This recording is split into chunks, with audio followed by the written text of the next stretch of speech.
Jadi gini loh, yang paling besar bawa genetik itu female. Oke. Ya. Female itu paling besar bawa genetik. Hmm. Jadi makanya kalau saya sih nggak pertahankan genetiknya ambil dari female. Hmm. Male ini buat dorong aja, Buat pelengkap berarti tapi ya. harus dari male yang support juga.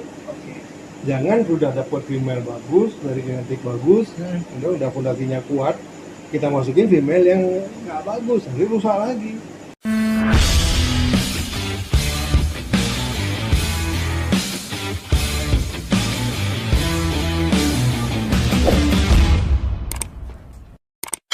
Teman-teman kalau ngikutin video kita apa dulu ya? Dulu kan saya sempat bahas 01, 03-nya belum sempat.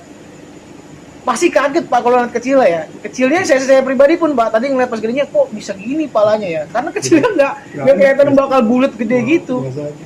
Itu seninya dalam breeding. Sabar.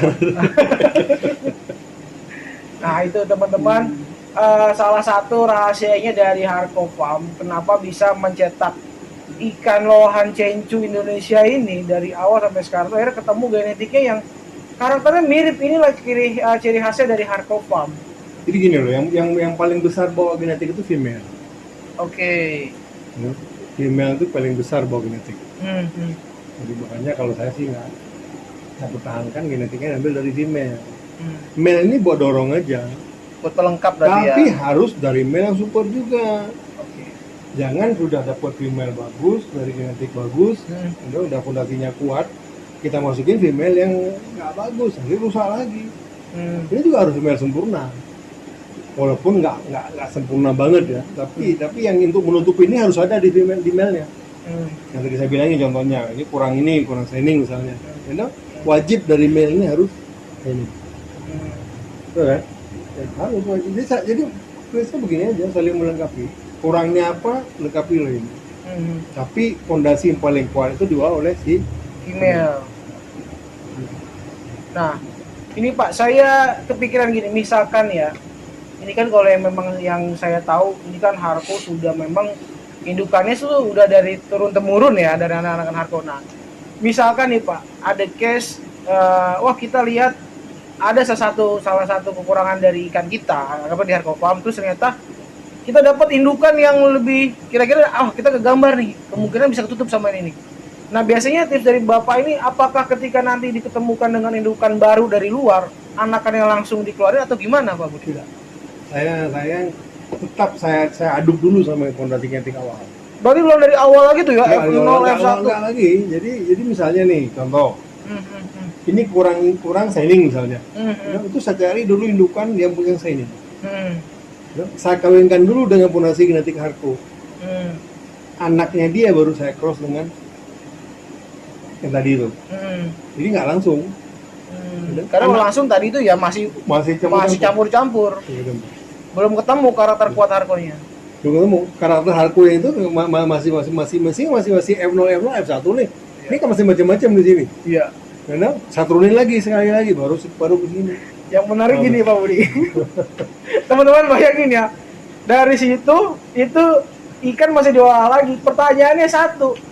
Itu hasilnya kemana? Karena banyak loh Pak. Kita bicara itu hasilnya banyak. Bayangin perjuangannya seorang breeder untuk mempertahankan.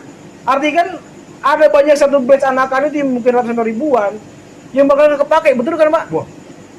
Wah gila. Itu kalau dinilai secara uang itu berapa juta, berapa banyak uang yang keluar demi mempertahankan genetik. Itu perjuangan ya Pak. Bayangin loh, ikan ketika kita breed, dia netas, oke? Kemudian kita kasih pakan dari kecil ya, kita rawat dari kecil, kemudian kita masukin ke konteng, ya. Usia kita kasih makan di konteng, dia 2,5 bulan atau baru kita tahu ikan bagus apa tidak. Kalau 2,5 bulan kira-kira udah masuk size berapa senti Pak? 5 cm. 4 cm 5 cm. 4 cm lah, 4 cm 5 cm. 2,5 bulan. Mulai ke gambar tuh ya Pak ya. Nggak bagus, geser. Bayangin coba. Bahaya teman-teman. Dari proses breeding ya kan, pairingnya segala macam sampai ketemu 2,5 bulan. Ternyata anggaplah misalkan ternyata zong berapa beda. Wow. Iya. Bener. Enak? Jadi kalau misalnya maaf lah saya bilang, kalau memang ada teman-teman breeder capek dan jual ikan bagus, harganya lumayan, ya aja. Iya, karena proses itu tadi ya Ya Pak. udah. Dia menemukan dan menciptakan itunya yang Ya udah. Karena saya kalau tahu terang lah, saya pribadi karena hobi aja. hmm. Ya, karena hobi, karena nggak kerasa gitu, karena seneng. Tapi kalau hitung-hitung secara finansial untuk sekarang masih subsidi. Tapi seneng. Seneng ada kepuasan pribadi. Tapi saya nikmati sebagai obat. Lagi masa pandemi gini ya Pak ya, kalau kita nggak punya hobi tuh Oh iya. bingung Pak nyalurinnya kemana, ngilangin stres. Emang off semua kan? Off semua Saya Pak. kerjaan saya ya dari sejak pandemi sampai sekarang nggak kerja sama sekali. Breeding aja udah sampai nikmatin Dia itu. yang nikmati ini, jadi ada kegiatan. Nah Pak Budi, sebagai penutup di sesi pertama, minta tolong dikasih tips ke teman-teman. Ini kan banyak nih teman-teman kita yang lagi senang breeding juga atau bahkan yang pengen mencoba belajar breeding lohan. Nah ini tips dari Pak Budi sebagai breeder Harco ini seperti apa Pak Budi? Tadi itu saya bilangin, yang pertama mau pangsanya pangsa pasaran. Kalau hanya untuk rumahan ya serah, mau beli apa aja ya nggak apa-apa. Cuman saya rasa ngapain? Bener? Biayanya sama ya? Biaya sama. Cuma mungkin maaf saya bilang, mungkin kalau breed mau dengan genetik bagus, ya biayanya kan besar karena untuk beli bahan kan. Iya. Tapi gini loh, sebenarnya nggak sulit asal sabar. Iya. Ya, contoh, kalau mau breed dari pondasi genetik yang bagus, beli aja ikan-ikan kecil. Contoh, misalnya beli ikan dari farm A misalnya, bagus ini ikan. Kalau masih kecil-kecil kan harga masih kejangkau lah. Karena beli aja 5 ekor misalnya, kemudian rawat ini ikan.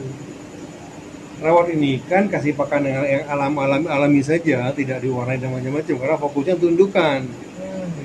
Nah, ketika dia sudah umur setahun, sudah bisa di 11 bulan sudah bisa diajarin untuk gesek, yang male nih.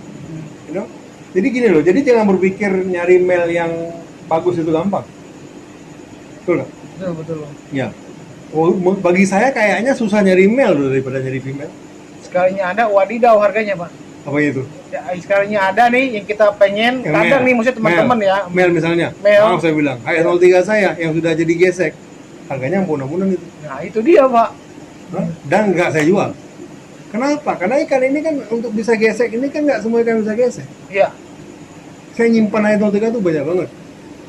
Yang sudah saya belajarin gesek mungkin 20 ekoran ya. Udah, yang baru berhasil dulu 10.